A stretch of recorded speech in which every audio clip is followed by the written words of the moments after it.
y tomamos nota de todo, veterinario, por favor, que no quede solamente en prestar la atención al celular o la pantalla. Vamos tomando nota de todo.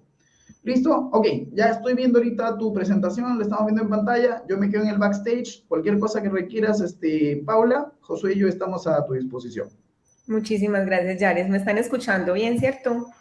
Sí, perfecto. Perfecto, bueno, listo. Entonces vamos a dar inicio a este tema. Es un tema que realmente es muy básico, pero tenemos que estarlo recordando todo el tiempo para poder nosotros ayudarle a nuestros pacientes, para que de alguna manera pues podamos resolver todos esos inconvenientes terapéuticos, porque si no tenemos una buena calidad de fluidos a nivel del paciente, pues vamos a tener también alteración en la aplicación de los medicamentos, en los equilibrios ácido-base, en la homeostasis del paciente y todo lo que tenemos que manejar con él.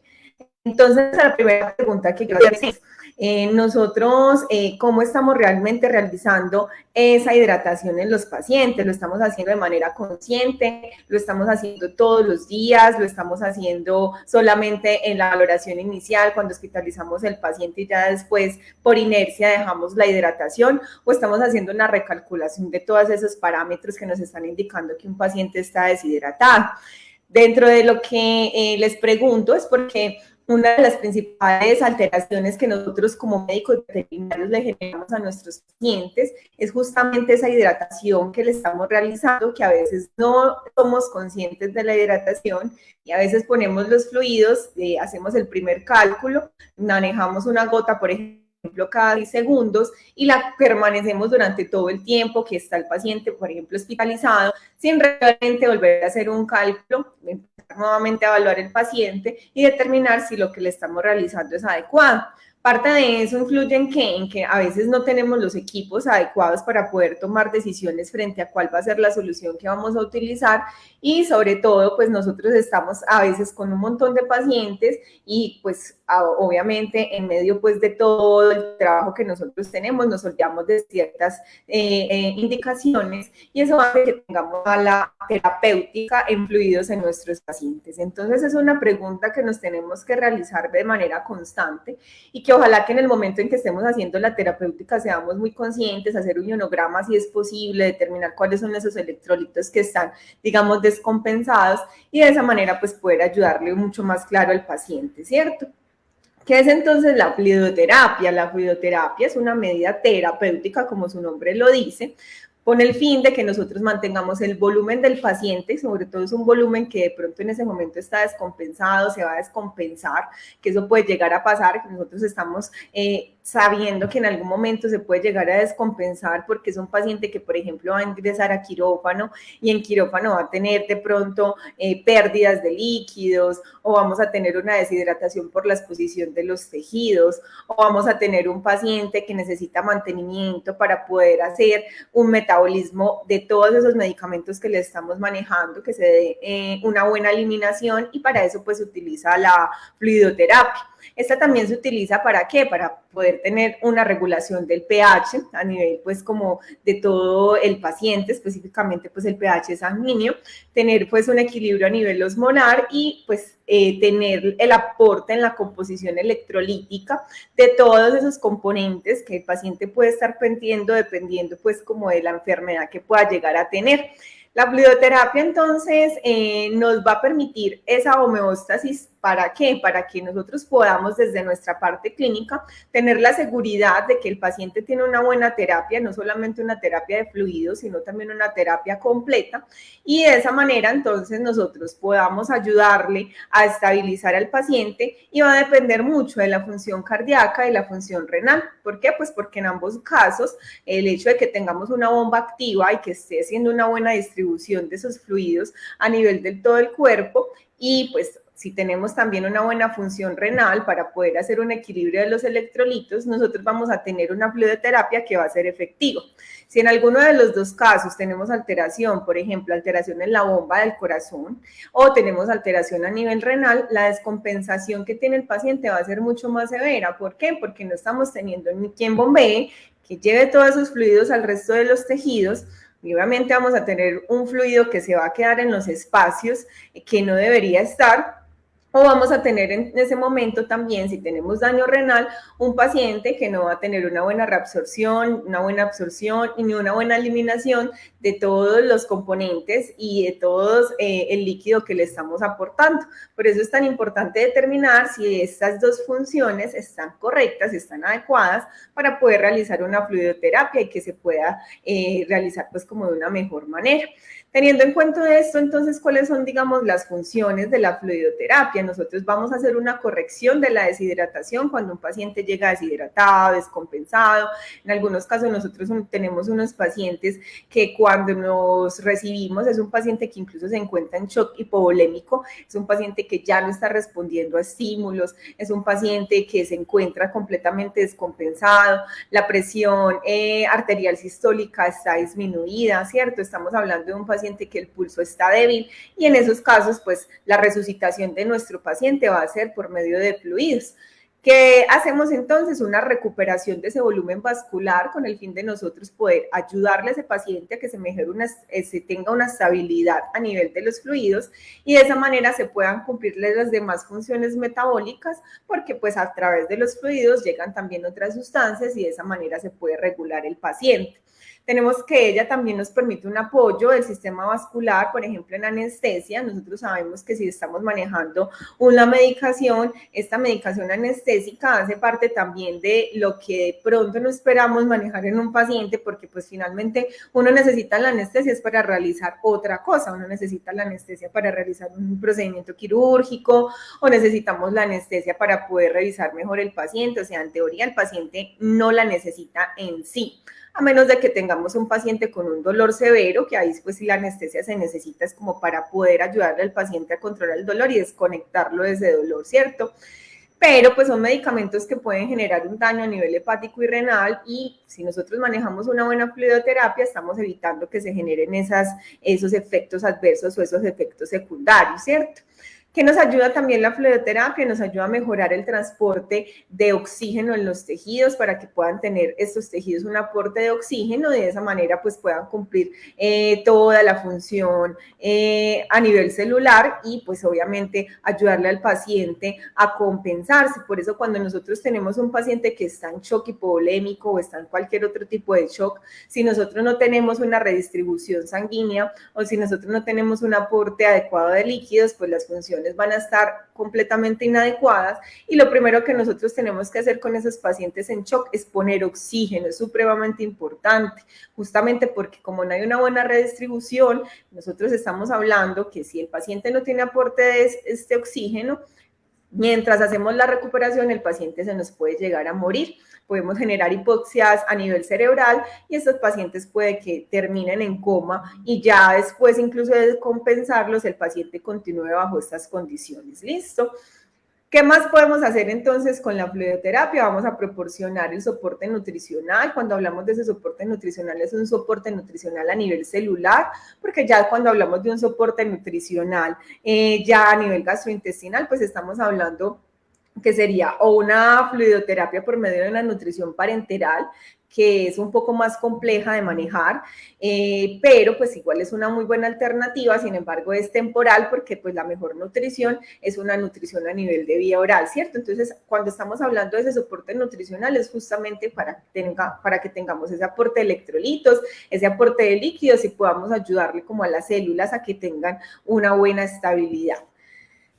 Dentro de más funciones tenemos entonces la función de vehiculizar que los fármacos para que podamos aplicarlos adecuadamente, hagamos unas adecuadas diluciones. Hay que tener en cuenta que antes hablábamos de ciertas soluciones con las que podríamos hacer pues como las diluciones como tal, sin que tuviéramos, por ejemplo, quelantes de calcio, ¿cierto?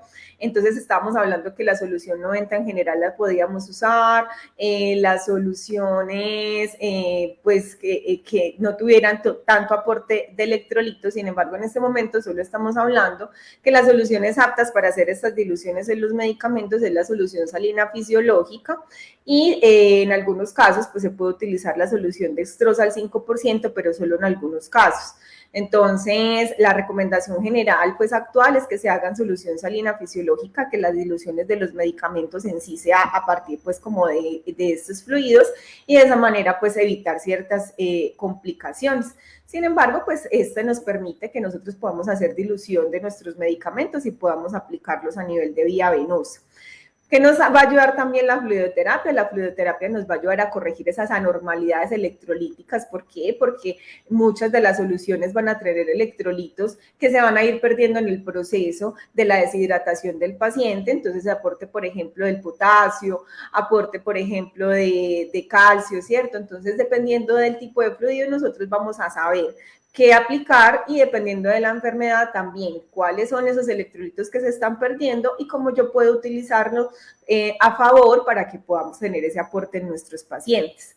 ¿Qué hace también la fluidoterapia? Nos ayuda a restaurar ese equilibrio ácido-base por medio entonces de tener nosotros este desequilibrio en estos pacientes. Hay algunas enfermedades que pues nosotros podemos prever cuál es ese desequilibrio y de esa manera pues ya sabemos qué aporte hacer dependiendo del fluido para que podamos estabilizarlo un poco, sea una alcalosis, una acidosis, listo, eso también nos va a ayudar a hacer una regulación en fluidos, listo. Tenemos también como una función final, una distribución de esos fluidos que se están aportando con el fin de que podamos transportar todo lo que vamos a tener en los componentes sanguíneos y obviamente si nosotros tenemos un paciente que tiene el volumen disminuido pero el resto de sus células está adecuada, por medio de los fluidos podemos hacer esa distribución general en los pacientes cuando tienen esa deshidratación. Teniendo en cuenta eso, entonces nosotros tenemos que hablar de unas fases importantes. ¿Por qué? Pues porque justamente en un paciente que generalmente nos llega muy deshidratado, nos llega en shock, nosotros tenemos que tener claro cuáles son esos objetivos que yo quiero cumplir con el paciente en el momento en que estoy haciendo la rehidratación, ¿cierto? Entonces vamos a tener unas fases y esas fases van a tener una duración específica para poder estabilizar y equilibrar el paciente que nos ha llegado pues en una descompensación. Entonces, la primera fase es una fase que se llama de rescate. En esta fase nosotros tenemos de 2 a 4 horas para poder hacer esa regulación en el paciente. Es decir, en estas 2 a 4 horas nosotros tenemos que verificar qué tan hipotenso, qué tan deshidratado se encuentra el paciente y empezar a hacer una recuperación. Esta recuperación se hace por bolos y esos bolos se hacen con el fin de nosotros ayudarle a ese paciente a hacerlo muy rápido. ¿Para qué? Para que él pueda nuevamente pues sobrevivir y ya después ajustar el resto de las condiciones. Por ejemplo, si es un paciente hipotenso, pero está hidratado, pues voy a poder manejar medicamentos que nos ayuden a mejorar esa presión y pues de esa manera poder ayudarle a compensar porque es un paciente que seguramente está en shock.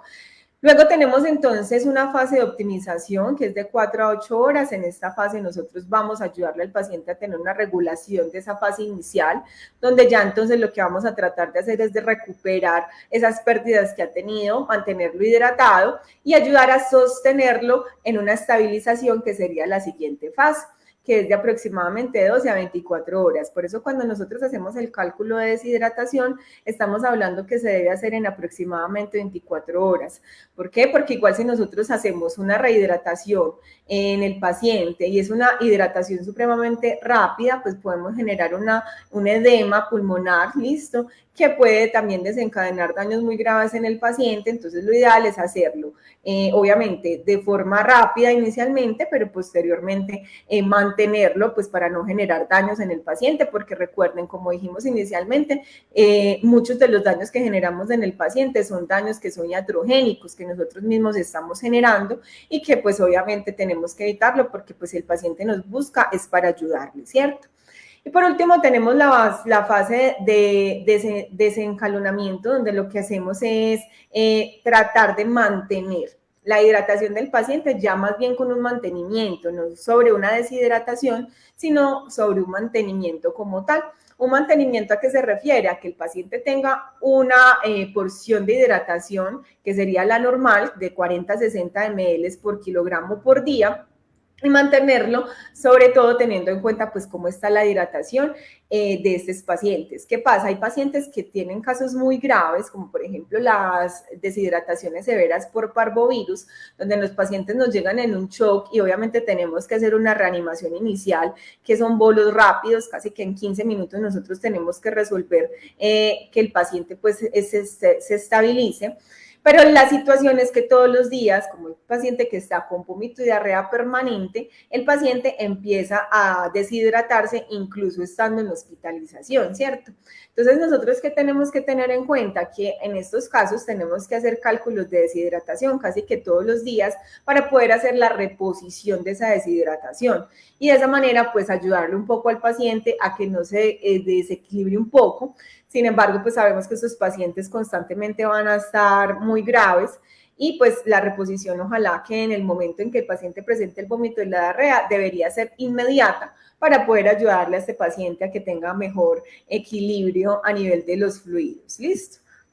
Dentro de las consideraciones que tenemos que tener con la hidratación es que nosotros cuando estamos hablando de la fluidoterapia debemos definir cuándo vamos a manejar esa terapia de fluidos, cuándo la vamos a manejar en condiciones de hipovolemia, cuando tenemos pacientes que están con una hipovolemia severa, en esos casos pues tenemos que hacer reanimación.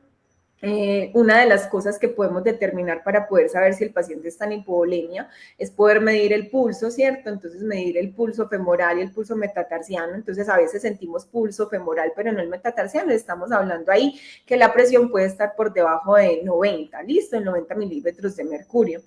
Si no tenemos cómo medir la presión, porque pues lo ideal sería coger un tensiómetro y poder medir la presión de ese paciente, ¿cierto? En ese momento nosotros ya sabemos que está hipovolémico o que está hipotenso por alguna razón, pero si estamos hablando que el paciente tiene unos antecedentes de vómito, diarrea o no consumo de líquidos, seguramente es una hipovolemia, ¿cierto? En pacientes que están deshidratados, dependiendo del cálculo de deshidratación, en trastornos electrolíticos, aquí también lo podemos considerar. En anormalidades osmóticas también, listo.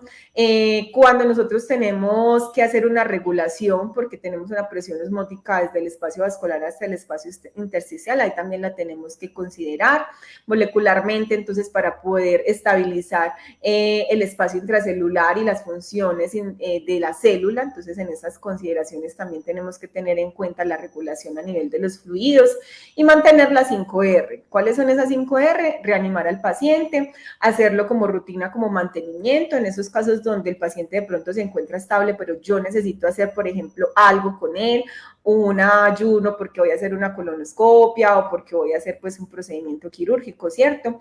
De reemplazo, en caso tal de que yo tenga que hacerle manejo por pérdida de electrolitos, por ejemplo, de redistribución y la reevaluación constante que yo tengo que hacer para determinar cómo se encuentra el estado de hidratación. ¿Cuáles son los mayores obstáculos que nosotros encontramos en los procesos de la hidratación? Pues uno, identificar la causa de deshidratación. En algunos casos, como no identificamos adecuadamente esa causa, nosotros vamos a tener una deshidratación permanente porque pues obviamente no estoy corrigiendo lo que está pasando en el paciente. Entonces, por ejemplo, tenemos pacientes con enfermedades renales. Las enfermedades renales según la categorización, ¿cierto? Digamos que son categoría ISIS 2, ISIS 1, que pues apenas están iniciando y tenemos una deshidratación que a veces no es muy identificada.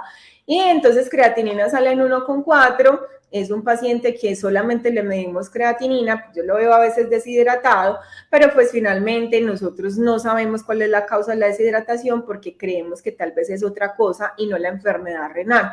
Entonces de esa manera pues el paciente va a estar en constante deshidratación y si no sabemos la causa pues obviamente no vamos a poder ayudarle al paciente en su función renal. Debo realizar la corrección oportuna, es decir, a veces nos llegan pacientes, nosotros los atendemos, hacemos la hidratación y no continuamos con un buen adecuado manejo de esa hidratación, entonces pues el paciente se nos puede descompensar.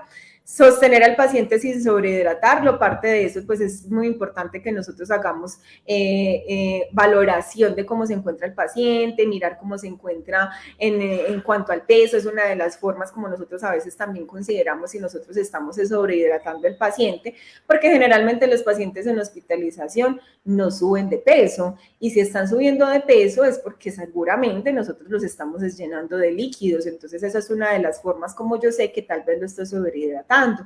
Otra de las formas es poder identificar cómo está la producción urinaria en ese paciente. Si la producción urinaria está más alta, de 1 a 12 ml por kilo por hora, y yo veo que está mucho más alto que eso, pues yo tengo que considerar que o tenemos un daño renal severo, tenemos una diabetes, que en el diabetes también podemos tener una compensación y una alta producción de orina, o que estamos haciendo una sobrehidratación en nuestros pacientes, ¿cierto? Y también, pues, no sabemos a veces identificar el tipo de solución, la velocidad y el volumen que vamos a utilizar en nuestros pacientes. ¿Listo? Entonces, para eso tenemos que identificar desde lo básico de dónde provienen esos líquidos. Entonces, tenemos un líquido que es orgánico. Nosotros estamos hablando que nuestros pacientes, el peso más o menos de ellos, el 60 al 70% es agua. Entonces, estamos hablando, bueno, y en cachorros es incluso más alto ese porcentaje, por eso la deshidratación en ellos es tan fácil, porque ellos son un buen porcentaje agüita. Entonces, estamos hablando que el líquido orgánico es de 60 a 70%, ¿cierto? Y de esa porcentaje, entonces tenemos que un líquido intracelular es el 40% y el líquido extracelular es el 20%. Quiere decir que cuando hay una descompensación a nivel de la fluidoterapia, nosotros tenemos una descompensación celular y por eso es que tenemos las alteraciones tan graves en nuestros pacientes. Esa sería entonces la distribución que tendríamos en nuestros pacientes. Aquí está, tenemos entonces el líquido intracelular, las que se encuentran dentro de la célula, que es el mayor porcentaje. Tenemos entonces el líquido intravascular y el líquido intersticial, que es alrededor de las células, que sería el líquido extracelular, y aquí tendríamos nuestro porcentaje. ¿Listo? Esa sería como la distribución que tenemos a nivel de los líquidos. Siendo así, pues nosotros teniendo ese alto porcentaje de composición a nivel de fluidos, sabemos pues que esa descompensación va a generar que el paciente en cualquier momento pueda llegar a tener un shock y por ende pues va a tener muchas posibilidades de que se genere la muerte. Nosotros también fallamos en eso, justamente porque como no tenemos una terapia adecuada de fluidos, no entendemos muy bien si lo estamos sobrehidratando, lo estamos subhidratando, nuestros pacientes finalmente terminan con un mal pronóstico y es justamente incluso por situaciones que podemos corregir y que podemos hacer dentro de hospitalización en esa terapia de fluidos intravenosa, ¿cierto? Esto es básicamente este resumen. Lo que tenemos entonces es que a nivel intracelular el potasio y el fósforo son súper importantes porque ellos nos van a permitir la regulación a nivel del espacio intracelular. Por eso es importante también medir los iones para poder determinar cómo se encuentran. Y a nivel extracelular, el sodio y el cloro son los más importantes en el espacio, pues como extracelular como tal. Entonces, estos iones nos van a determinar dónde puede estar generándose el desequilibrio en nuestros pacientes. En cuanto a ósmosis, entonces esto nos va a permitir identificar cuál solución es la más adecuada dependiendo de la patología de nuestros pacientes. Si yo quiero, por ejemplo, sacar fluidos de un espacio como tal, pues lo ideal es buscar la alternativa con soluciones hipertónicas, porque lo que van a hacer es ayudar a deshidratar un poco esas células que están de pronto sobrehidratadas, ¿cierto? Pero pues obviamente hay que tener en cuenta si es un paciente que aparte de tener edema a nivel, por ejemplo, pulmonar, también está deshidratado, tenemos que hacer una compensación, porque una cosa es sacar el líquido a nivel celular y otra cosa es que haya una buena distribución de fluidos. Entonces hay que hacer constante manejo, de verificar constantemente cómo están los síntomas del paciente para poder evaluarlos. ¿Listo? Tenemos las soluciones hipotónicas, donde nosotros vamos a tener una difusión como tal desde este espacio extracelular intracelular, ¿listo? Entonces aquí vamos a tener que todos los electrolitos que se encuentran dentro de la célula van a intentar entonces de alguna manera pues salir, ¿listo? Vamos a tener la isotónica, donde vamos a tener una regulación de estos líquidos y como habíamos hablado tenemos la solución hipertónica. Todo esto es una difusión pasiva. Toda esta difusión pasiva va a permitirse entonces que tengamos un equilibrio dependiendo de la solución que estemos utilizando y pues esto también pues nos va a ayudar a determinar dónde se van a quedar los líquidos. Si nosotros tenemos, por ejemplo, una solución hipotónica donde lo que vamos a hacer es darle líquidos y lo que va a hacer la célula es traer esos líquidos, pues en algún momento la célula va a estar grande y pues lo vamos a sobrehidratar, ¿cierto? En la solución isotónica pues tenemos una estabilidad y en la solución hipertónica entonces nosotros vamos a tener que haber una deshidratación a nivel celular. Todos los casos se van a necesitar dependiendo pues de la enfermedad, entonces no es que una sea mejor que otra, sino que se va a determinar es dependiendo de la causa del paciente. Por ejemplo, si tenemos un paciente donde tenemos una enfermedad cardíaca, estamos buscando estabilizar el paciente, no queremos tener soluciones con sodio, entonces a veces las soluciones hipotónicas son las más recomendadas, ¿cierto? Dentro de los efectos que vamos a encontrar, entonces, cuando tenemos que baja el líquido intravascular, nosotros vamos a tener que se puede generar un shock hipovolémico y en estos pacientes, pues lo que tenemos que hacer es una hidratación inmediata. Cuando tenemos un líquido intersticial que también está bajo, entonces vamos a tener una deshidratación y en estos casos, pues tenemos que hacer una hidratación regulando también los electrolitos que le estamos aportando al paciente. ¿Listo? Y cuando nosotros tenemos un paciente con edema, pues esto va a pasar cuando aumenta el líquido intersticial y vamos a tener un paciente pues que se puede llegar a descompensar también desde la parte ventilatoria y pues seguramente vamos a tener alteraciones a nivel del equilibrio ácido-base justamente por esa descompensación. Hablando de las presiones y la regulación que nos generan estos líquidos, entonces tenemos la presión hidrostática, que es la presión que ejerce una columna de líquido sobre la pared, listo, con el fin de atravesarla. Eso es muy característico, por ejemplo, cuando nosotros estamos, por ejemplo, manejando una manguera de estas de bomberos, entonces cuando abrimos poco volumen de líquidos, entonces la manguera está presionadita, pues no se expande, pero cuando aumentan los líquidos, entonces la manguera intenta expandirse lo más que puede y como no es capaz de expandirse de todo, entonces el fluido cae a chorro, ¿cierto? Entonces eso es más o menos lo que pasa con este tipo de presión y de esa manera pues está aumentando la presión del paciente. Cuando tenemos un paciente con un shock hipovolémico, parte de cómo yo puedo diagnosticarlo, diferenciándolo de uno cardíaco, de un shock séptico, es manejando fluidos y verificar si realmente está aumentando la presión con el aumento del volumen de esos fluidos.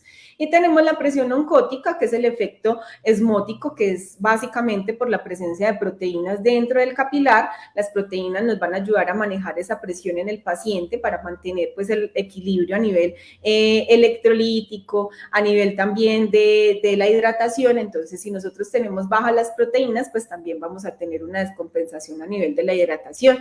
Yo como entonces mido presión, hay varias alternativas, ya les conté una cuando no tengo los equipos, entonces medir pulso femoral y metatarsiano y determinar si los dos están sintiendo o si uno sí y el otro no.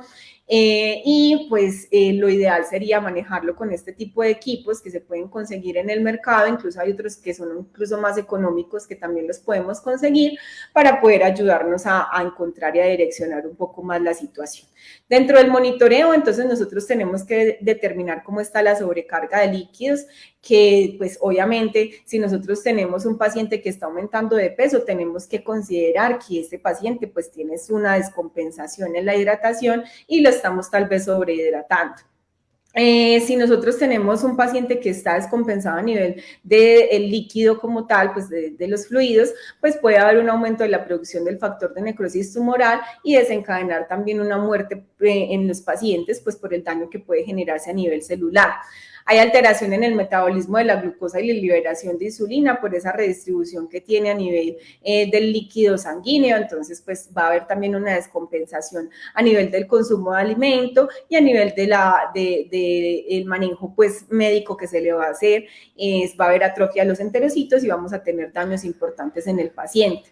Vamos a tener aumento de la fuga vascular pulmonar, lo que va a desencadenar tal vez que tengamos pacientes que puedan llegar a tener edemas, tenemos aumento del edema renal y disminución también de todos esos factores que nos van a proporcionar el daño importante en el paciente, tenemos aumento de la permeabilidad intestinal, listo, y podemos llegar a tener íleo, entonces estos pacientes no tienen peristaltismo y sin peristaltismo pues es un paciente que va a tener mayor riesgo de sepsis, listo.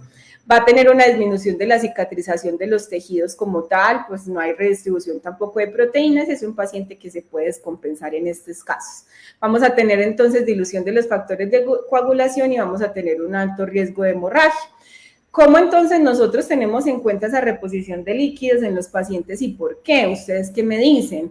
¿Cuáles son los criterios para ustedes hacer una hidratación cuando se nos presenta un paciente? Ustedes cuando dicen, les llega un paciente, yo voy a hacer una reposición de líquidos inmediata o voy a hacer una reposición de líquidos lenta. ¿Qué me pueden contar acerca de esto?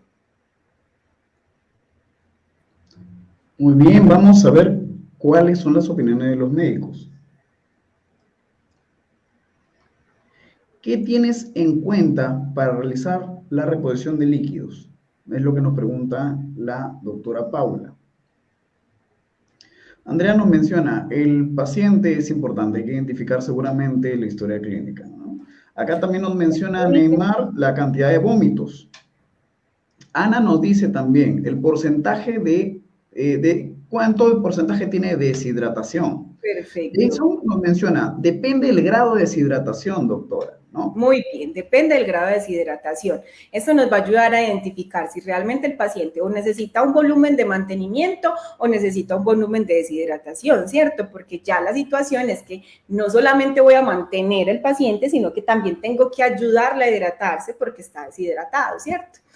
Entonces, ¿qué tenemos que tener en cuenta? Como ustedes dicen, la historia clínica, el examen físico del paciente, mirar con ese examen físico cómo está la deshidratación realmente, ayudas de laboratorio, por ejemplo, en el hemograma podemos darnos cuenta con el aumento de las proteínas, el aumento de las proteínas se genera o por un proceso inflamatorio o un proceso de deshidratación, donde lo que está haciendo es una hemoconcentración e incluso las proteínas también están concentradas. Entonces, a veces son pacientes que están anémicos, pero como está tan hemoconcentrado, en el momento en que tomo la muestra, nosotros tenemos un paciente que está normal. Eso pasa mucho, por ejemplo, en los cachorros. Los cachorros en general son anémicos fisiológicos. A veces tomamos muestra y todo está muy normal. Y uno espera, pues es un cachorro, debería estar un poquito anémico. Y eso es una de las características con las cuales nosotros podemos identificar que es un paciente que posiblemente está deshidratado. Listo. La producción de orina, como les conté, nos ayuda a determinar cómo está la deshidratación y la medición de la presión arterial. Teniendo en cuenta eso, entonces nosotros identificamos unas pérdidas que son sensibles y otras que son insensibles. La suma de esas dos pérdidas nos van a permitir que nosotros tengamos un mantenimiento. Ese mantenimiento es un mantenimiento que deben tener todos los pacientes, con hidratación venosa o no, o con hidratación oral. ¿Cuál es ese mantenimiento? De 40 a 60 ml kilogramo día. ¿De qué va a depender que sea 40, 50 o 60? Del estado físico del paciente, de qué tanto sale, del día, por ejemplo, que hizo mucho calor, entonces necesito más hidratación, ¿cierto? Que sea un paciente, por ejemplo, cachorro, los pacientes cachorros necesitan un poco más de volumen de líquidos, o que sea un paciente cardiópata, necesita menos volumen de líquidos, ¿cierto? Todo eso nos va a determinar realmente cuál es el mantenimiento que yo tengo que manejar en mi paciente, ¿listo?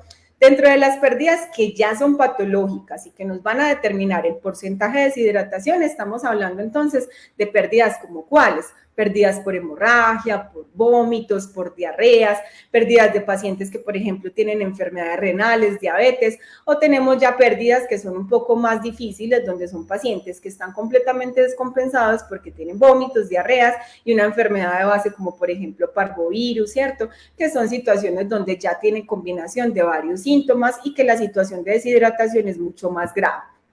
Dentro de la deshidratación, entonces nosotros evaluamos el paciente, cuáles son esas pérdidas que son anormales. Entonces, por ejemplo, en elevación de la temperatura, aquí nosotros tenemos una pérdida insensible, no es una pérdida que podamos determinar fácilmente, pero ya con eso sabemos que el paciente posiblemente está deshidratado.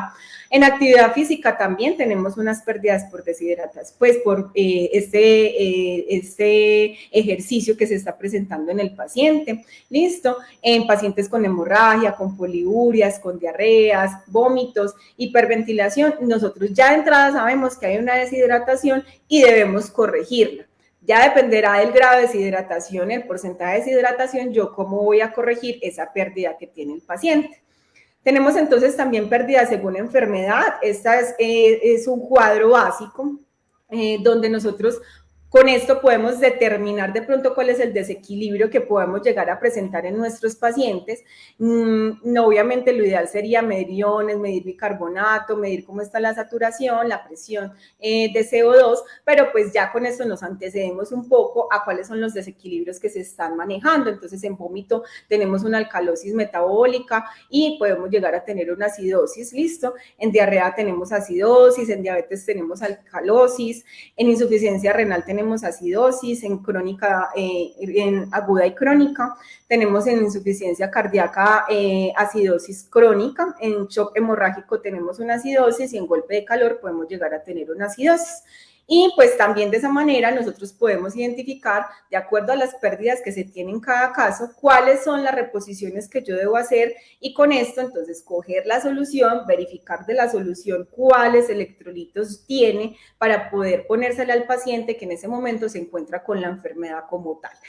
Quiere decir que este cuadro es fundamental para nosotros. Si no tenemos la posibilidad de hacer un examen de laboratorio rápido, podemos ayudarle un poco al paciente mientras tenemos unos resultados, y los podemos tener porque sabemos que en algunos casos no los podemos tener.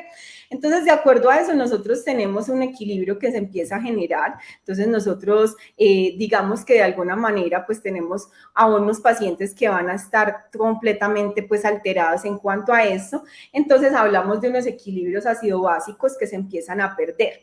Entonces, cuando nosotros tenemos esa regulación del ion hidrógeno, que en ese momento está regulado si no tenemos deshidratación, lo ideal aquí entonces es tener en cuenta que en estas ligeras pérdidas aquí va a haber una descompensación fisiológica que va a generar unas alteraciones celulares muy importantes que nos pueden desencadenar estos cuadros de desequilibrio como tal. Entonces nosotros tenemos que, por ejemplo, de acuerdo pues como a la alteración que vamos a encontrar en la medición del pH del plasma, en la presión de CO2, ¿cierto? En cuanto tengo yo el bicarbonato, nosotros vamos a presentar acidosis metabólica, por ejemplo, que es pues como la alteración más importante, como vieron en el cuadro anterior, donde nosotros vamos a necesitar fluidoterapia, porque aquí pues entonces tenemos una disminución del bicarbonato en el plasma, pues porque se está perdiendo este ion, y entonces lo que va a pasar es que hay un mecanismo compensador donde se da una hiperventilación del paciente, por ende hay que poner oxígeno. Miren que en todos los casos pues muy importante que en estas deshidrataciones pongamos oxígeno. Y en esta hiperventilación, pues lo que se trata de hacer es eliminar CO2 y aquí entonces lo que vamos a ver, pues es que de alguna manera, pues vamos a tener una frecuencia respiratoria que está alterada, pero pues está intentando compensar ese pH y lo está intentando subir. En una alcalosis metabólica, entonces lo que tenemos es que tenemos exceso de este bicarbonato, eso generalmente se presenta pues por una pérdida en el ácido gástrico. Entonces, ¿qué pasa? Pues aquí nosotros lo que tenemos es que de alguna manera pues hay una compensación con una depresión del centro respiratorio y pues vamos a tener entonces una disminución en la profundidad respiratoria, vamos a tener un paciente con hipoventilación y pues vamos a tener que igual pues buscar la manera de poner oxígeno, ¿listo?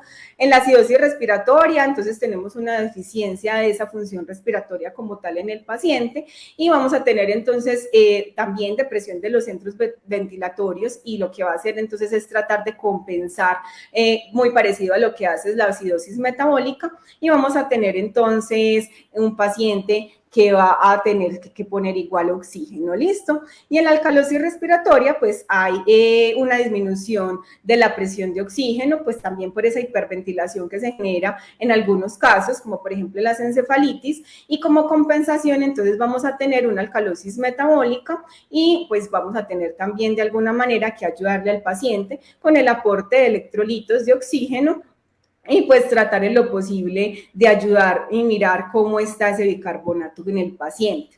Dentro de los tipos de soluciones, entonces vamos a tener diferentes tipos de soluciones, vamos a tener solución cristaloide y vamos a tener soluciones coloides. Dentro de las soluciones cristaloides, entonces nosotros vamos a tener una variedad importante. vamos a tener las diferentes soluciones cristaloides, como por ejemplo las soluciones isotónicas, hipotónicas e hipertónicas. Entre las isotónicas tenemos la solución salina, fisiológica, el Ringer, y pues combinaciones como por ejemplo glucosa en solución salina, que es hipotónica como tal. Vamos a tener los hipotónicos como la solución salina hipotónica, que es al punto 45, diferente pues a la punto 9, que es la salina fisiológica. También tenemos la glucosa al 5% y tenemos las hipertónicas, que entonces ya tenemos una solución a una concentración más alta y la destroza pues al 50%. Y tenemos los coloides expansores plasmáticos, los más conocidos pues en algunos casos, que yo por ejemplo ya no lo uso, que está el Helofuscin, ese pues ya nosotros no lo usamos porque son expansores del plasma, pero pues tiene muchos riesgos porque no tenemos aporte de proteína y la distribución pues también va a ser muy difícil. Pero también tenemos, por ejemplo, acá albúmina, plasma como tal, tenemos sangre, que aquí tendríamos pues como esa medicación. En soluciones orales, hablando ya de soluciones orales, tenemos diferentes sueros, que son sueros o pediátricos o sueros en animales, listo, pero también podemos hacer soluciones orales caseras, en caso pues de que ya el paciente tenga un manejo en casa, donde tenemos entonces diferentes recetas que nos van a ayudar un poco a que el propietario lo pueda manejar en la casa, pues el tutor como tal, y pueda hacer una hidratación en el paciente. Aquí entonces están las diferentes composiciones de las soluciones. Miren que si nosotros ya de entrada sabemos cuál es la enfermedad, los electrolitos que se están perdiendo, por medio de eso que yo ya me antecedí, ya sé más o menos qué es lo que tiene, cuáles son las pérdidas que tiene, cuál es el desbalance que tiene, yo con esto puedo ayudarle al paciente a poder aportarle los electrolitos que están perdiendo. Entonces, con esto, yo, por ejemplo, si hablamos, por ejemplo, del Ringer lactato, puedo hacer un aporte grande de los electrolitos que están perdiendo la mayoría de las enfermedades. Sin embargo, pues hay que tener en cuenta que si nosotros estamos haciendo este aporte, pues tenemos que también identificar si el paciente realmente se puede o no se puede manejar o se tiene que manejar con componentes combinados. Todas estas soluciones se pueden combinar, listo, las cristaloides en general se pueden combinar y pues yo con eso puedo hacer un aporte al paciente, listo. Entonces es importante pues como tener en cuenta con respecto a esto, yo cómo voy a hacer el manejo.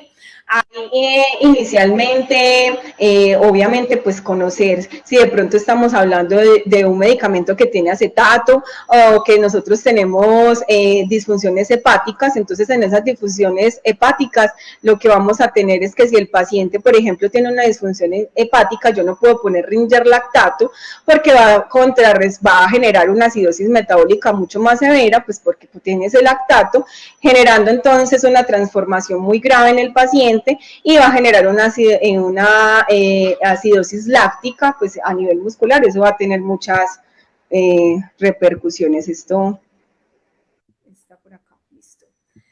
Bueno, entonces tenemos, por ejemplo, nosotros en Medellín tenemos una que se llama la multielectrolito. La multielectrolito tiene muchos electrolitos como para este aporte en algunos casos cuando tenemos pérdidas por vómito y por diarrea severa. Entonces tenemos pacientes pues que necesitan un aporte mucho más alto de electrolitos y por ende pues tenemos estas alternativas. Dentro de la vía de administración, dentro de lo que podemos utilizar, pues vamos a tener la solución oral, la subcutánea. Cuando tenemos un paciente que está hospitalizado, la intravenosa es la más indicada porque estamos hablando que permite mayor velocidad, mayor volumen, tiene mayor riesgo porque obviamente con la sobrehidratación yo puedo generar más daños, pero pues finalmente es la que nos va a permitir que se dé una estabilidad en el paciente. En algunos casos, cuando los pacientes son muy pequeños y la deshidratación es muy severa, tenemos que utilizar la administración intraósea en estos cachorritos, entonces se tiene que hacer sobre un hueso largo. Estamos hablando que se puede hacer sobre el fémur, se puede hacer sobre la tibia, ¿cierto? Duele mucho, pero pues finalmente nos va a ayudar a por lo menos manejar la presión en el paciente para después coger una vía ya de hidratación sanguínea, ¿cierto? Un vaso. Entonces aquí están las diferentes vías de administración. Esto es como podemos manejar pues el paciente como tal y pues obviamente esto nos va a ayudar a manejar una estabilidad en nuestros pacientes. Entonces, a partir de eso, nosotros tenemos que considerar cuál es el cálculo. Entonces, tenemos que el cálculo de deshidratación es igual al peso por el porcentaje de deshidratación dividido 100. Y a esto nosotros le vamos a sumar el mantenimiento para que podamos estabilizar el paciente, ¿cierto? El mantenimiento es de 40 a 60 ml kilogramo día. Teniendo esto en cuenta, ¿cómo hacemos nosotros ese porcentaje? Nosotros hacemos el porcentaje de deshidratación a partir de unos signos clínicos. Entonces, un paciente con porcentaje de deshidratación de menos del 5%, estamos hablando de un paciente que tal vez los signos no son muy característicos que vemos. Tenemos unos antecedentes de vómito, de diarrea, pero son antecedentes como tal. Las mucosas están normales, el tiempo de llenado capilar está normal, 2 segundos aproximadamente como máximo, y el pliegue cutáneo está normal. En estos casos, pues son hidrataciones que son más de mantenimiento, porque al hacer la deshidratación termina siendo un volumen muy bajo, entonces uno hace más bien un mantenimiento un poco alto, ¿cierto?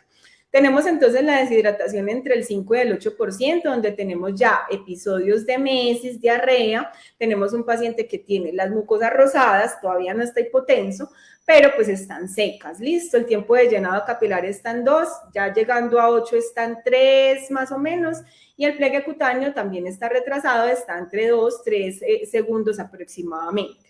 Del 9 al 12%, entonces ya hay más antecedentes de episodios de vómitos, de diarreas, mayor a 3 episodios en cada uno o de cada uno. Tenemos un paciente que está anoréxico, que presenta letargo, ¿cierto? Las mucosas están rosadas y secas. Tenemos un tiempo de llenado capilar ya no de 2 segundos, sino de 3, 4 segundos. El pliegue cutáneo también está en 4 segundos aproximadamente, incluso en algunos casos está en 5. Tenemos el pulso que ya empieza a estar débil, el paciente empieza a tener una taquicardia como mecanismo compensatorio. Cuando estamos hablando de un porcentaje de hasta el 15%, ya estamos hablando de un paciente que está en coma, no se levanta, es un shock hipovolémico severo, no tenemos pulso, las mucosas están pálidas, secas, el tiempo de llenado capilar, el pliegue cutáneo está súper aumentado, tenemos un paciente que tiene una taquicardia severa y es un paciente pues que necesitamos hacer una reanimación inmediata. Ya mayor del 15% estamos hablando que es incompatible con la vida.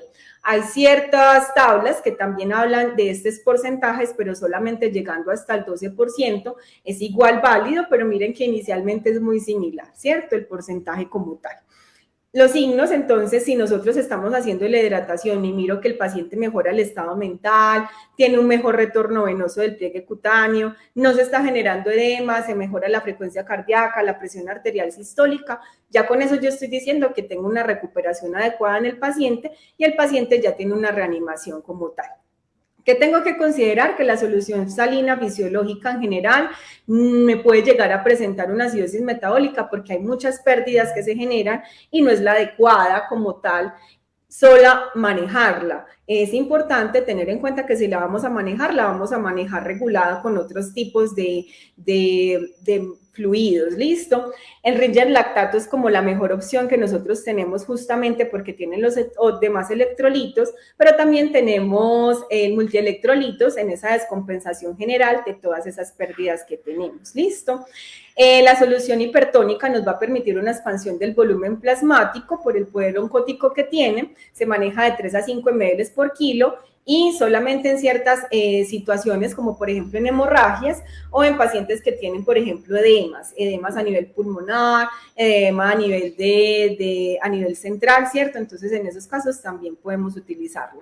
Y en algunos casos tenemos que hacer transfusiones de sangre. ¿Por qué? Pues porque nuestros pacientes tienen pérdidas de sangre y por ende, pues vamos a tener que hacer manejo. Dentro de los equipos que podemos manejar, entonces tenemos el macrogoteo, que el macrogoteo viene de 10 a 20 gotas por ml, eso depende mucho de que en el lugar donde trabajemos o que nuestros centros veterinarios compren uno u otro o los dos, ¿listo? Entonces utilizamos el macrogoteo para pacientes grandes, pacientes por ejemplo de 10 kilos a más o menos unos 30 kilos utilizamos macro de 20 gotas por ml y en pacientes ya muy grandes utilizamos de 10 gotas por ml. El microgoteo es de 60 gotas por ml, es decir, que cada 60 goticas yo voy a tener un ml como tal. Sin embargo, tenemos perfusores que nos van a permitir manejar ml por hora, entonces este va a ser mucho más regulado va a permitir incluso el empuje para que el paciente pueda tener hidratación permanente sin que, por ejemplo, si se posicione mal o haga algún mal movimiento, dependa mucho como de ese movimiento, ¿cierto? Y ellos nos van a indicar cuando no está fluyendo. Y tenemos también estos infusores que son muchos más especializados, donde incluso vienen 3 o para 3 pacientes o para un paciente crítico, pues que requiere 3 vías de hidratación. En pacientes que necesitamos hacerle rescate porque tenemos un shock hipovolémico severo, un paciente en coma, entonces con cristaloides en 15 minutos nosotros hacemos un manejo en caninos de 20 ml por kilo, rápido, en 15 minutos. Y eso lo podemos hacer en 3 bolos cada 15 minutos hasta que completemos aproximadamente 90 ml, que ya serían muchos más bolos, ¿cierto?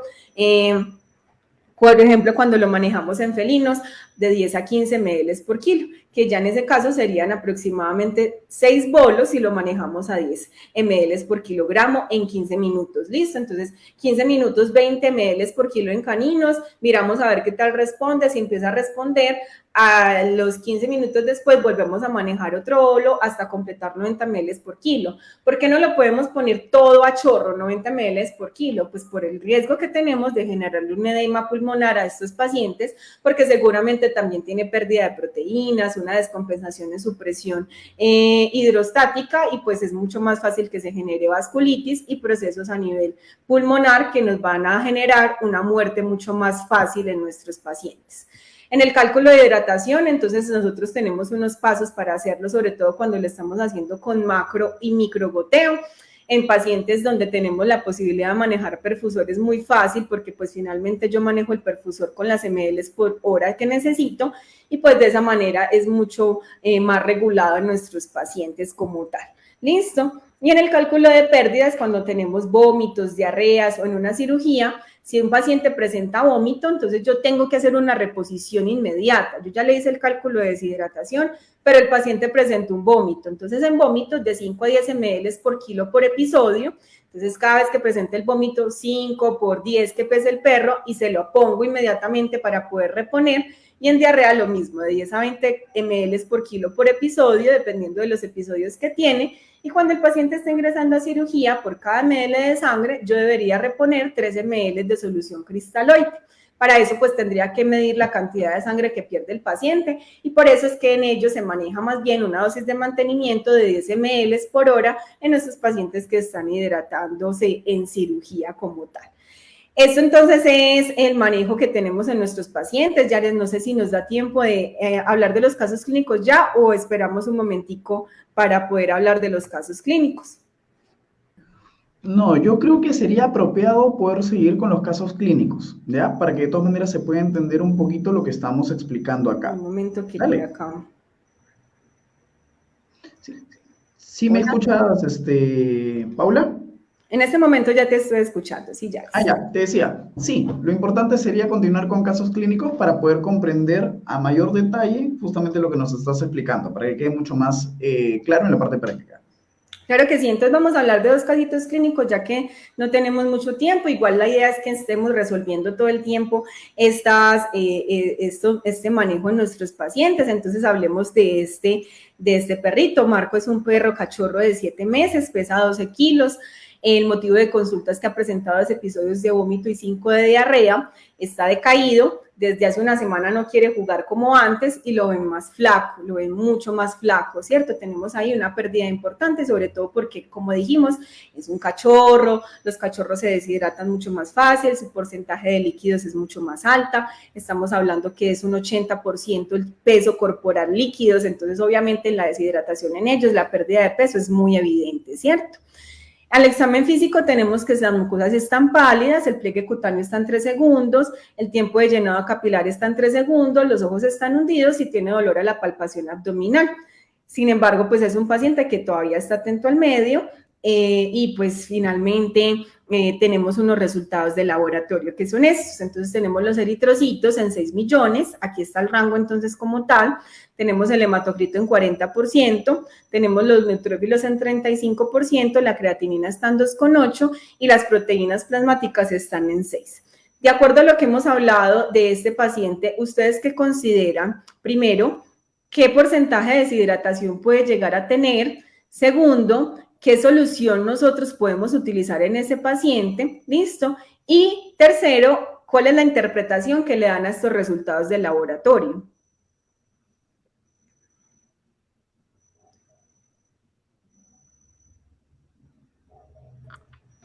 Listo, entonces quedamos a la expectativa de lo que los médicos nos puedan plantear sobre lo que identifican acá de los exámenes de laboratorio.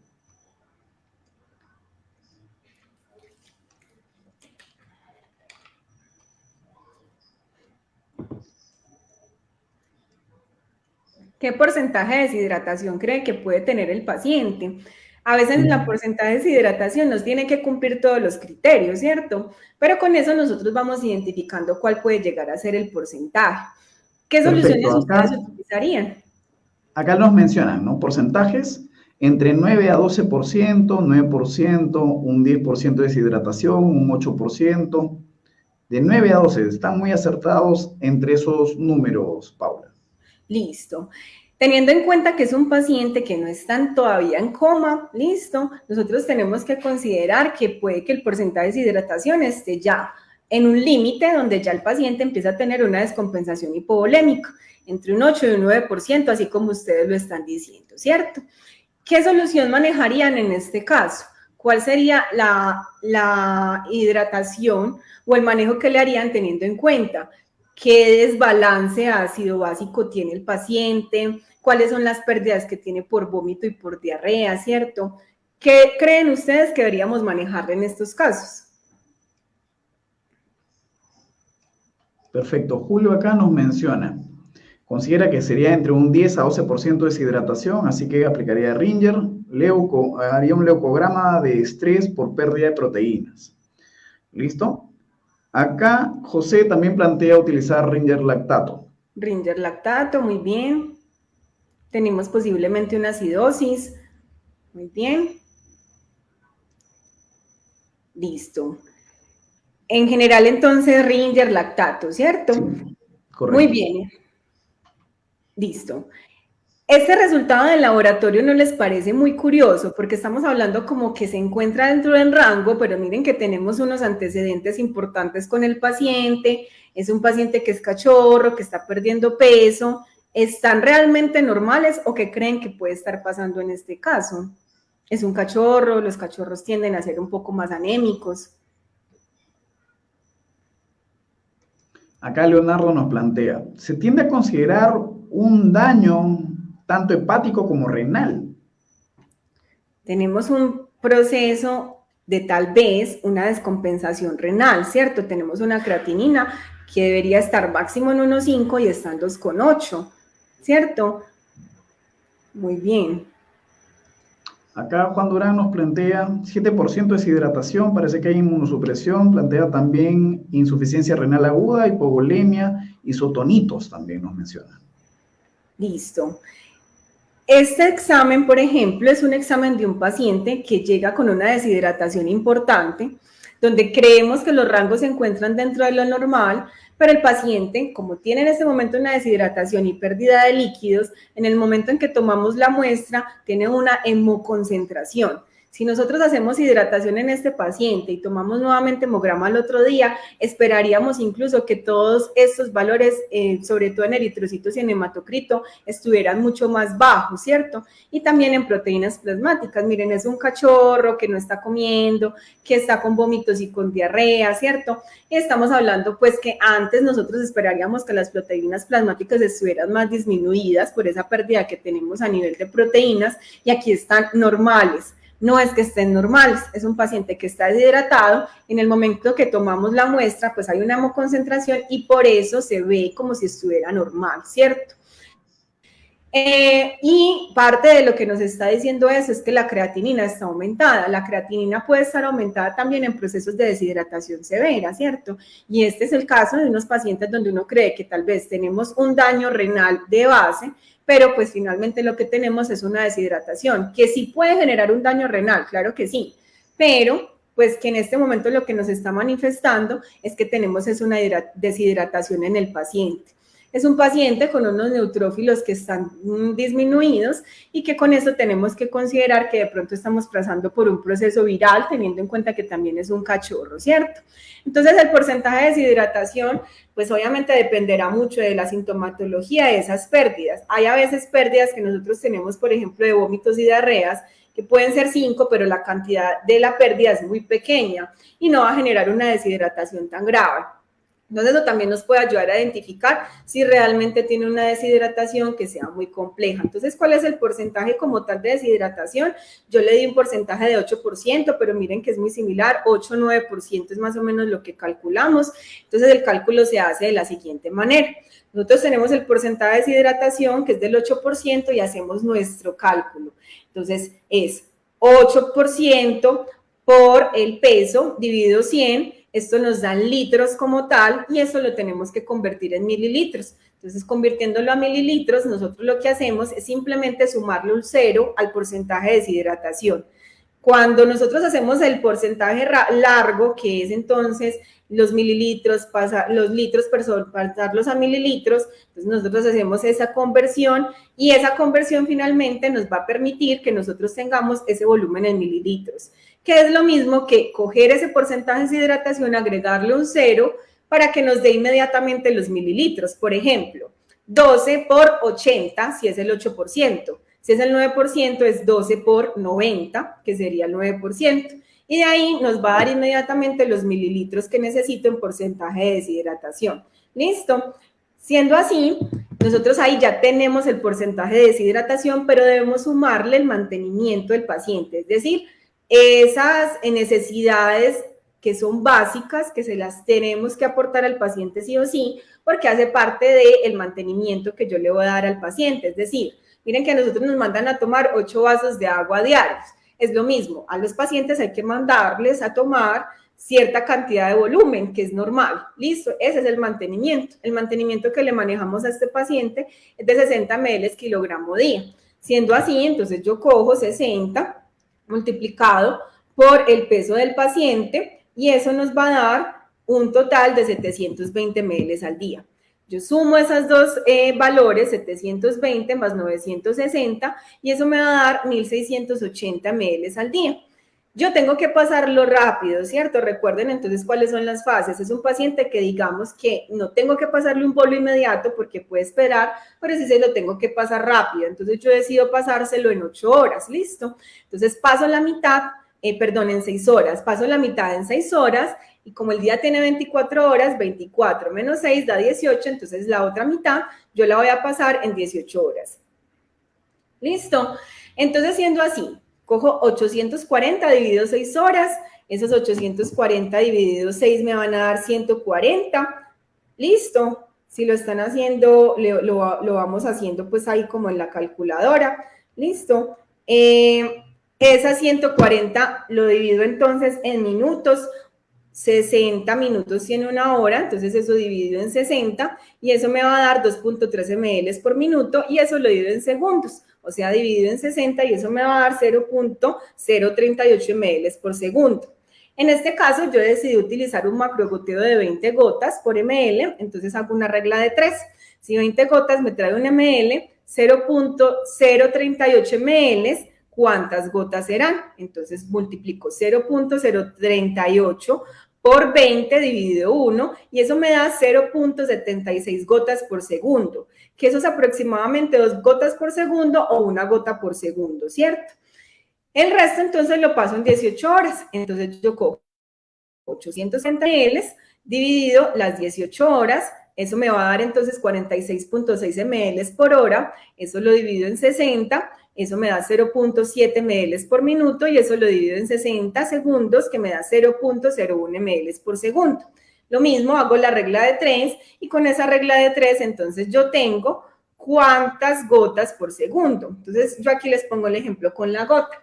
Pasa 0.25 gotas por segundo. Entonces, en 1 segundo pasa 1/4 de gota, en 2 segundos media gota, en 3 segundos ya tenemos 0.75 gotas y en 4 segundos pasa la gota completa, es decir, 1 gota cada 4 segundos para poder hacer el manejo de la hidratación de este paciente. ¿Queda claro porcentaje de deshidratación. ¿Tienen alguna duda para que podamos pasar de pronto a otro caso? Muy bien. Vamos viendo qué es lo que los médicos veterinarios nos consultan. Sí, dale, es regla de 3, nos mencionan. Sí, en realidad no es tan complicado. Lo único que hay que hacer es poder tener en cuenta este proceso matemático que es súper claro, realmente. Extremadamente fácil y es muy importante que todo el tiempo, si nosotros tenemos un paciente en hospitalización, podamos hacer ese cálculo de deshidratación. Finalmente, a las 48 horas, nosotros que tenemos que tener un paciente en mantenimiento, ya no debería estar deshidratado, ¿cierto? Tenemos entonces a Celeste. Celeste es una paciente renal de hace un año más o menos. Tenemos que realizarle una limpieza de dientes, por lo que se indicó una hidratación previa para mantener el riñón estable. La paciente está atenta al medio, está animada, está un poco nerviosa. Los exámenes de laboratorio no tienen ninguna relevancia como tal. Listo, ha tenido una creatinina estable de 2. Es una creatinina realmente no muy alta, pero pues finalmente como ya había venido con un proceso renal, entonces se le manejó una hidratación previa para que no se le fuera a generar daño en el proceso anestésico. ¿Tiene algún porcentaje de deshidratación? Si lo tiene, ¿cuál sería y cuál sería el mantenimiento y el manejo que ustedes le darían en la aplicación del medicamento? ¿Qué hidratación le manejarían? ¿Qué tipo de solución le manejarían? ¿Listo? Entonces, ¿cuál vendría a ser la solución que ustedes plantearían?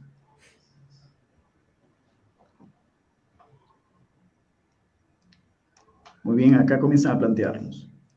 Erika nos dice 50 ml por kilo por hora, lactato, nos dice Erika. Ringer lactato, miren que el Ringer tiende a ser uno de los que más utilizamos, nos permite un equilibrio constante. ¿Qué más?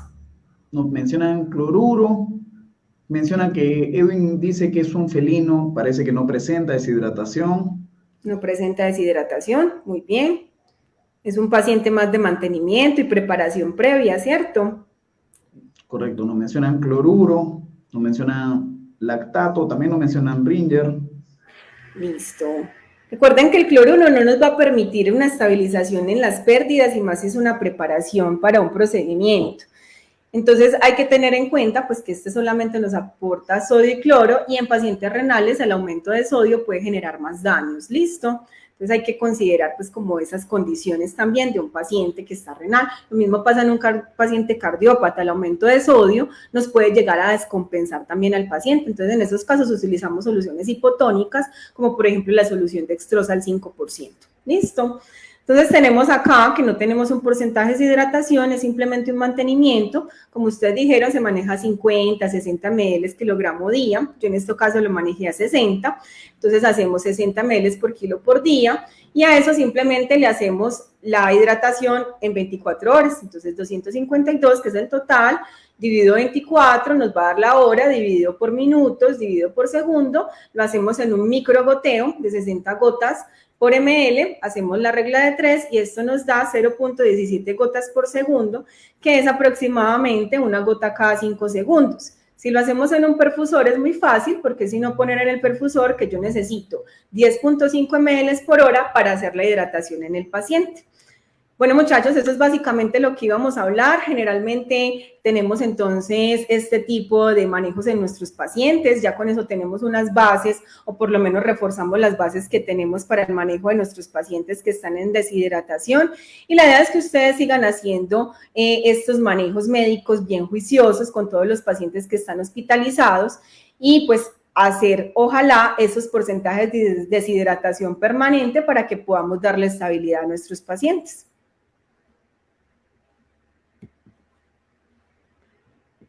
Dentro de las conclusiones que tenemos que tener en cuenta, entonces es necesario realizar constante valoración del estado de hidratación del paciente para evitar esas iatrogenias, conocer la causa de la deshidratación para poder saber cómo vamos a hacer el manejo de esa volemia y evitar las complicaciones posteriores en nuestros pacientes, conocer esos desequilibrios ácido-base para hacer el mantenimiento permanente, e identificar los signos clínicos que nos van a orientar la necesidad de reajustar la hidratación. Espero que entonces hayamos reforzado un poco pues todos esos conocimientos que ustedes tienen y pues obviamente mejorar como esas condiciones que tenemos con nuestros pacientes para que podamos ayudarles bastante. Muchas gracias por estar conectados y por sus preguntas. Muchísimas gracias, Paula. Creo que nos ha quedado muchísimo más claro con los ejercicios. No siempre es fundamental poder revisar casos clínicos. Eso nos ayuda muchísimo más. Te agradezco por la disposición de tiempo y sobre todo por la generosidad que tienes al momento de compartirnos tus experiencias, sobre todo con estos casos clínicos que nos orientan. Médicos, si de repente nos pueden acompañar a agradecerle a la doctora Paula, creo que a ella le va a gustar mucho poder leer sus comentarios. Para finalizar, enhorabuena, bienvenidos. Capacitaciones es que puedan tener un acercamiento hacia lo que viene a ser el ámbito de la farmacología, ¿no? Para una correcta terapia. Creo que esto es viable. ¿Ya? O la doctora Carolina, físico para pacientes diabéticos, para cardiópatas, para que más fácil sobre con esta farmacología, todo esto solamente vas a capacitación y tienes preguntas para el académico. Todo el mundo pagó el saldo. Envíanos lo que quieres es, entonces, perdón, el miércoles veterinarios que quieran participar. Listo, estamos. ¿Ya? A ver. Tenemos acá Francisca nos plantea, un perrito que vomita y tiene diarrea, asumo que está perdiendo potasio. ¿Puedo comprar una ampolleta e ingresarla a la solución? Sí, claro que sí, sí se puede hacer. Pues de hecho eso es lo que nosotros indicamos en el momento en que estamos teniendo esas pérdidas de potasio. ¿Qué pasa? Que obviamente lo ideal es medir esa cantidad de potasio que está perdiendo para nosotros saber pues realmente cuánto le tengo que aportar. Lo que nosotros tenemos ahí que tener en cuenta es el cuadro donde nosotros identificamos a partir de ese resultado cuántos milequivalentes le pongo. En general es de 1 a 2 milequivalentes máximo, pero pues finalmente sí lo ideal es identificar en cuánto está para poder hacer esa reposición del potasio. Perfecto. Acá Gabriela Rolón nos menciona, en caso del cachorro, ¿por qué elegiste 6 horas para la reposición de líquidos y no otra cantidad de horas? Perfecto, esa es una muy buena pregunta. Recuerden que inicialmente nosotros tenemos que tratar en lo posible de manejar la hidratación lo más rápido, ¿cierto? Lo más rápido, lo que se estandariza es que sea 4 a 8 horas. Y obviamente primero tenemos que hacer pues hipovolémico. Recuerden las 4 fases en el manejo de la hidratación. ¿Por qué lo decidí manejar en 6 horas? Porque es un paciente que en ese momento pues todavía tenía un buen nivel de conciencia, pero sin embargo es un cachorro y es un cachorro que como tiene pérdida de proteína, seguramente la presión que iba a ejercer esas proteínas iba a ser mucho más baja. Por ende, aunque lo tenía que hacer rápido, no lo podía hacer tan rápido porque podía generar un edema pulmonar en ese paciente y con un edema pulmonar la situación se puede agravar mucho más como lo comentamos ahorita.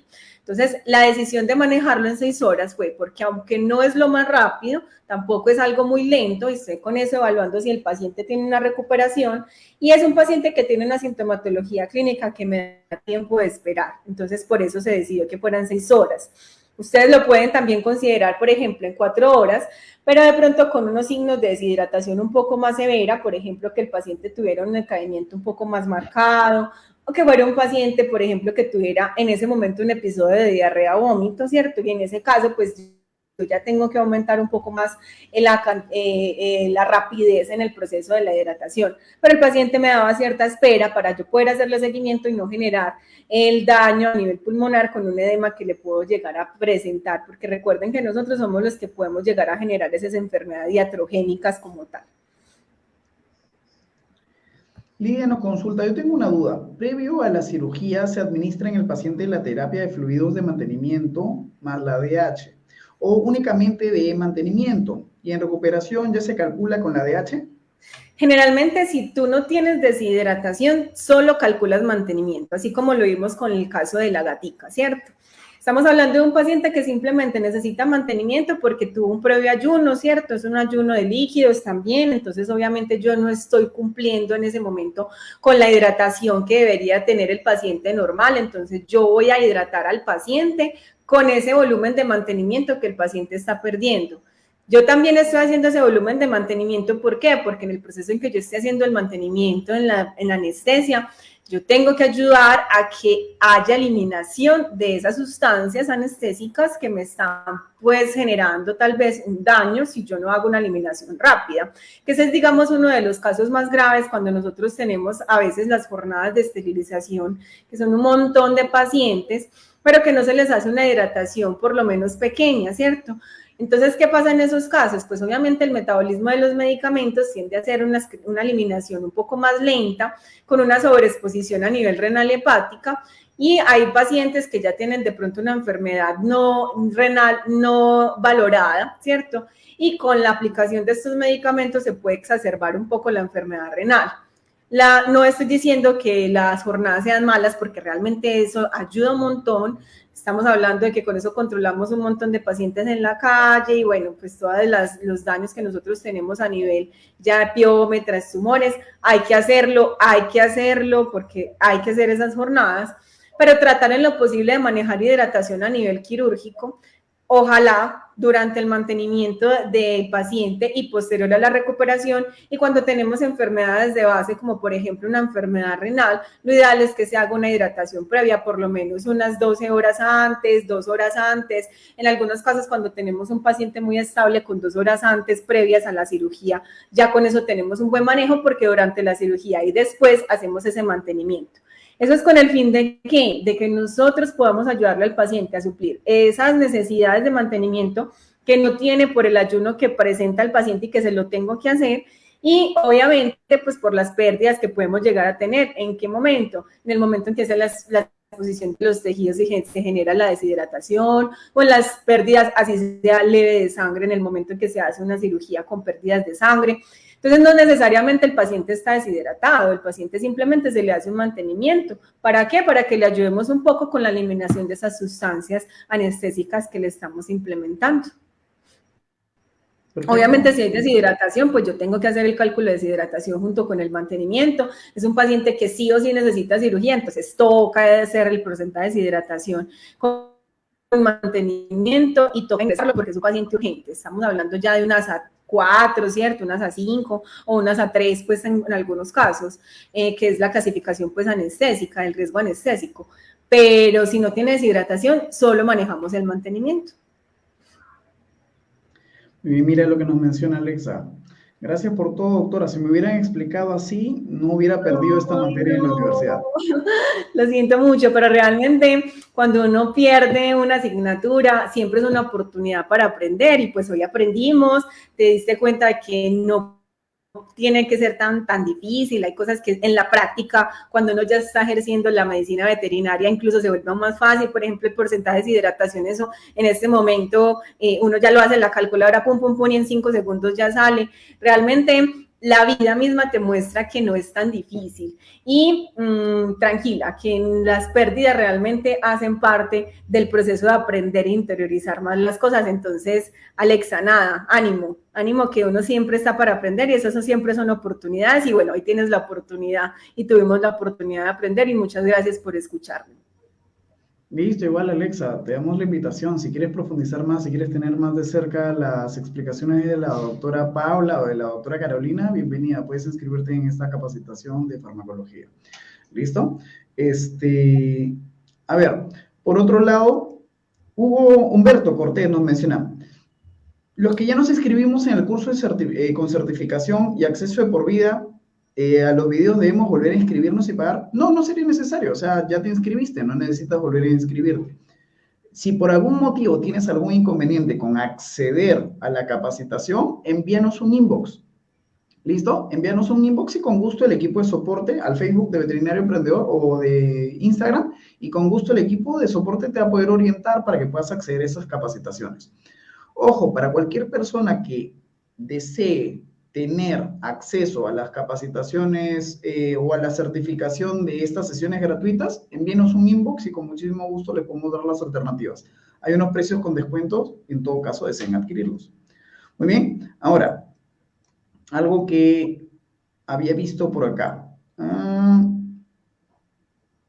Mira, quedamos pendientes de profundizar en la alimentación parenteral endovenosa. Sí, es un tema muy interesante porque pues realmente es algo que apenas estamos conociendo. La alimentación parenteral es un tema muy nuevo. Y nosotros, por ejemplo, en este momento en Medellín tenemos una empresa que se llama Corpaul, que ella nos diseña las alimentaciones parenterales de acuerdo a las necesidades del paciente, y ellos nos dan como 3 bolsitas para cada día, y esto nos ayuda mucho de forma temporal, porque la alimentación enteral jamás se va a reemplazar, jamás. Eso es de forma temporal. ¿Qué pasa con estas cosas que tienden a ser muy costosas, que necesitamos a veces catéter venoso central? Pues porque la alimentación, si tenemos una extravasación de este tipo de alimentación, pues se puede generar necrosis en el tejido. Pasan un montón de cosas, pero ya lo hemos manejado, y como mantenimiento, no como el manejo ideal, sino como mantenimiento, nos sirve muchísimo mientras recuperamos vía oral o mientras empezamos con la alimentación de los requerimientos energéticos en reposo, porque siempre empezamos con un porcentaje mucho más bajo. Entonces, la alimentación parenteral es un tema que es muy bonito, que es desconocido, pero pues que finalmente es un tema que podríamos hablar en otros espacios, que es muy chévere. Sí, por supuesto, y vamos a tener más oportunidades de seguir profundizando a lo largo de estos meses. Débora nos consulta, en el caso de la hipovolemia, ¿solamente se considera si no se presenta algún pulso, ya sea femoral o metatarsiano? ¿Cuál es el rango normal de estas dos? Creo que más o menos entiendo la pregunta. Entonces, cuando nosotros estamos hablando de un paciente hipovolémico de entrada es un paciente que tiene pérdidas de hidratación, ¿cierto? Entonces, el grado de hipovolemia lo va a determinar, obviamente, el grado de deshidratación que tiene el paciente, los signos clínicos en un paciente, por ejemplo, que tiene una hipovolemia severa, y estamos hablando ya de un shock hipovolémico, es un paciente que está semicomatoso, que ya está comatoso, ¿cierto? Pero cuando estamos hablando de una hipovolemia, porque es una deshidratación por pérdidas, por vómito y por diarrea, entonces hacer el cálculo de deshidratación nos va a permitir que nosotros hagamos la reposición. Cuando yo les hablaba de cómo nosotros podemos identificar si el paciente está hipotenso en una hipovolemia, que eso ya es diferente, nosotros estamos hablando que ahí la situación empieza a ser más grave, porque ya con la hipotensión yo tengo un shock que se puede convertir en un proceso pues que no tiene retorno, justamente porque no tenemos una distribución ni de sangre ni de oxígeno. En esos casos, si yo no tengo el tensiómetro, porque pues la idea es coger el tensiómetro, medir la presión, lo que les hablaba del pulso es que nosotros podemos con el pulso identificar en cuánto se encuentra nuestra presión sin tener en ese momento el tensiómetro. Digamos que es un método fácil, rápido, no es obviamente el más certero, porque lo más certero sería coger el tensiómetro, pero pues nos puede ayudar a identificar si tenemos que poner vasopresores, por ejemplo, o si tenemos que poner mayor cantidad de volumen y hacerlo en una rapidez pues más alta, ¿cierto? Entonces, si nosotros tenemos pulso femoral, que a veces el pulso femoral se siente, ¿por qué? Porque tiene una taquicardia muy severa, y el paciente no necesariamente porque tenga el pulso femoral está con una buena presión. A veces, entonces lo que uno hace es que uno todavía sospecha, uno dice, bueno, yo le siento el pulso, pero yo la verdad estoy creyendo que tal vez no está tan bien. Entonces cojo el pulso metatarsiano y ahí si no lo siento, yo ya estoy diciendo, este paciente puede llegar a tener la presión por debajo de 100 milímetros de mercurio y ya está empezando a generar una hipotensión muy severa por esa hipovolemia. Y esa sería como la indicación para yo poner fluidos más rápidos, o si ya empiezo a perder un poco más ese pulso femoral, teniendo ya pérdida del pulso metatarsiano, es un paciente que la presión está muy baja y me toca poner vasopresores, norepinefrina, dobutamina, dependiendo pues como el caso como tal. Entonces, sería como la indicación en esos casos, cuando yo estoy hablando de los pulsos y cuando les comenté un poco acerca del pulso. Sin embargo, si yo, por ejemplo, tengo un coágulo y eso me va a disminuir el pulso, puede que el paciente tenga una buena presión, pero a nivel del pulso femoral, yo tengo un coágulo y no voy a tener pulso. No necesariamente en ese caso el paciente, por ejemplo, está hipotenso. Estamos presentando un coágulo. Obviamente tendríamos una sintomatología también marcada en un coágulo, entonces la extremidad estaría fría, no tendría una sensibilidad adecuada, ¿cierto? Entonces ahí pues yo ya puedo identificar, esto tal vez es un coágulo y no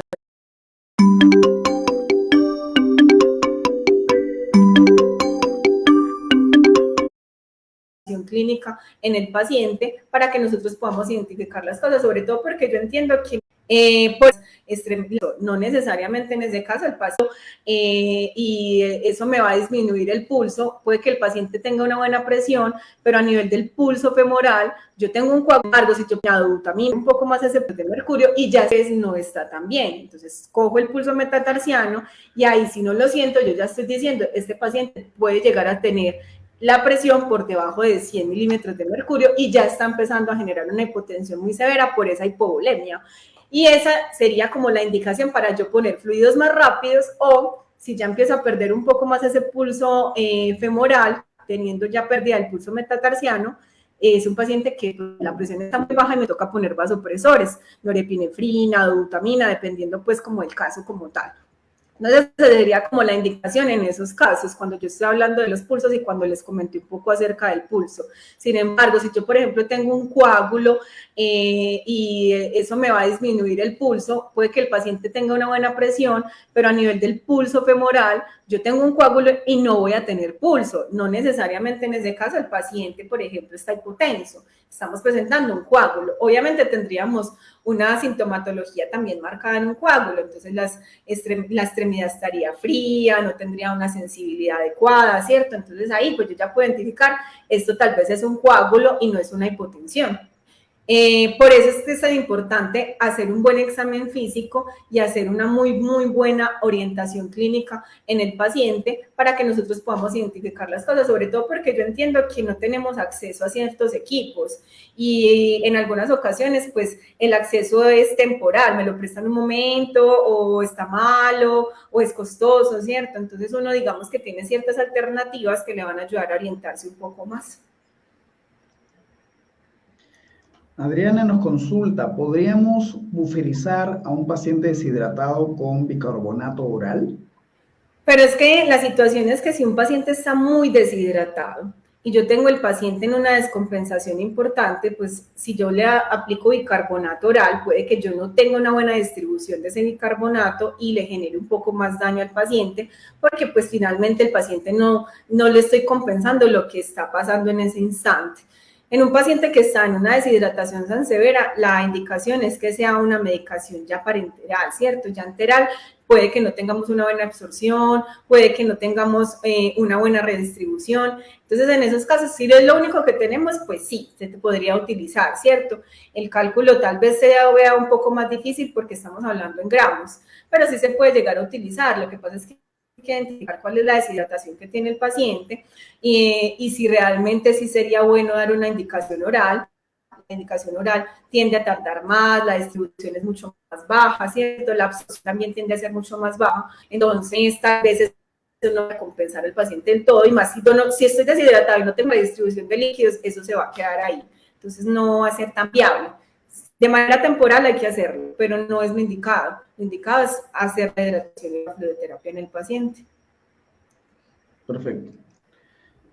María nos pregunta, cuando vamos a canalizar a un paciente deshidratado y la vena no se marca al poner la ligadura, ¿eso también nos indica hipotensión? Eso también indica hipotensión y por eso las mucosas cuando las tenemos pálidas siempre indica que sea un paciente anémico. Un paciente con hipotensión, la distribución de líquidos es mucho más baja, lo que les contaba la manguera, ¿recuerdan? Si nosotros tenemos la manguera de los bomberos, si nosotros abrimos la manguera con un líquido suave, las paredes de esa manguera van a estar aplastaditas, siempre están aplastaditas porque hay muy baja cantidad del volumen de líquido. Pero si yo aumento el volumen, pues lo que va a hacer la manguera, las paredes de la manguera es expandirse. Es exactamente lo mismo que pasa en nuestros pacientes. Si el paciente está con una deshidratación importante, lo que vamos a ver es que nuestros vasos van a estar aplastaditos, sobre todo las venas. Y por eso en el momento en que hacemos la ligadura o hacemos el torniquete, no tenemos una buena expansión porque no hay un buen volumen y hace parte de esa hipotensión que nosotros vamos a identificar solamente con el examen físico. Ahí ni siquiera nosotros estamos haciéndolo con un tensiómetro. Sin embargo, pues esa hipotensión tiende a ser compensada, ¿cierto? En algunas ocasiones. ¿Por qué? Porque hay una distribución de líquidos en los órganos importantes, entonces a veces igual seguimos teniendo la presión del pulso femoral activo, por eso es que es importante por eso medir la presión. Y de esa manera, pues nosotros podemos identificar si de pronto tenemos una hipotensión o no, pero no es el único signo clínico, hay que mirar todo el paciente como tal. Por eso cuando medimos presión en los pacientes, nosotros no debemos medir presión en los miembros donde tienen fluidos venosos, ¿cierto? Porque obviamente el fluido va a aumentar la presión, entonces usted llega, está bien la presión, está súper bien, mentiras, que es la presión del fluido que está pasando por el vaso, entonces ahí no se deben medir los fluidos se deben medir en un miembro donde no tenga en ese momento hidratación, manejo de fluidos, nada, para poder identificar realmente la presión del paciente. Perfecto, muy bien. Y vamos a cerrar con esta última pregunta. Tenemos un montón de preguntas. Vamos a utilizar esta de acá. En caso haya un internamiento por 12 horas, ¿ya? Posibilidad del dueño. Y sea un cachorro con posible proceso gástrico, o sea, tiene vómitos y diarreas. ¿Cómo sería la fluidoterapia en ese lapso de tiempo? Perfecto, entonces en ese lapso de tiempo podemos utilizar lo que dijimos en las primeras preguntas de por qué utilizamos 6 horas. En este caso, la mitad no debería pasar en 6 horas. En este caso, la mitad debería pasar en 4 horas, ¿cierto? 4 horas.